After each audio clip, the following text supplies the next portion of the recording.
За бүгдэнд нь энэ өглөөний мэндийг хүргье. Өнгөрсөн 8 сарын хугацаанд бид Монгол улстай анх удаа уур амьсгалын боловсролын сэдвээр шийдэл сурах хөтөлбөрийг 6 аймгийн 11 ерөнхий боловсролын сургуулийн нийт 200 гаруй сурагчдын дунд амжилттайгаар хэрэгжүүлээд байна. Өнгөрсөн 8 сарын хугацаанд сурагчид маань уур амьсгалын боловсролын талаарх үндсэн ойлголт, тогтвортой хөгжлийн зарчмууд, энтерпренeur сэтгэлгээ болон төсөл хэрэгжүүлэх арга зүй зэрэг өргөн хүрээний олон агуулгын талаар судлан суралцсан. Гэвч мэдлэг бол зөвхөн эхлэл юм. Харин тэрхүү мэдлэгийг ашиглан бодит асуудлыг шийдвэрлэх чадвар жинхэнэ үнцнийг бий болгодог гэдэгт бид бүгдээрээ итгэдэг. Та бүхний дундаас маш олон сонирхолтой санаачлалууд гарсан. Өнөөдөр бидэнд тулгарч буй олон асуудлыг шийдэх шийдэл, үүнийг хэрэгжүүлэх хүсэл зорилго нь зөвхөн насан туршидаас гарах бус. Харин хам богд, тосон цэнгэл, халах гол сумуудын ерөнхий боловсролын сургуулийн нэг ангиас нэг сурагчаас гарах бүрэн боломжтойг харуулж чадлаа.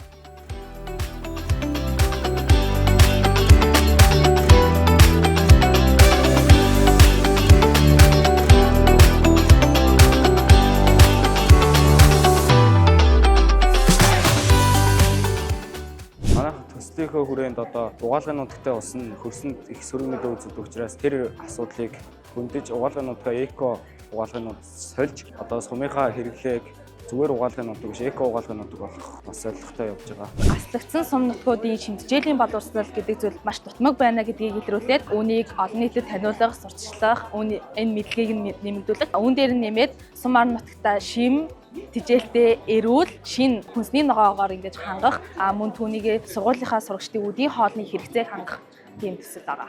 Газар дээрээ шууд өрөн бүлэг гэдэг нөлөө шууд газар дээрээ тавингууд энэ өрөн бүлэг маань ингээд цаанаасаа байгалийнхаа юм шиг ингээд шууд байгалаасаа бороогоор задраад хөрсөндөө шингээд ингээд шууд хүний ажиллагаа хамгийн багтаагаар ингээд байх боломжтой. Тийм төсөл байна. За бид хүүхдүүдийн хаягдал хуучин хувцсыг цуглуулад тэрийгэ дахин боловсруулах буюу хайчилж жижиглээд зөөлөн ийм сандалт буудан хийх зорилготой байсан.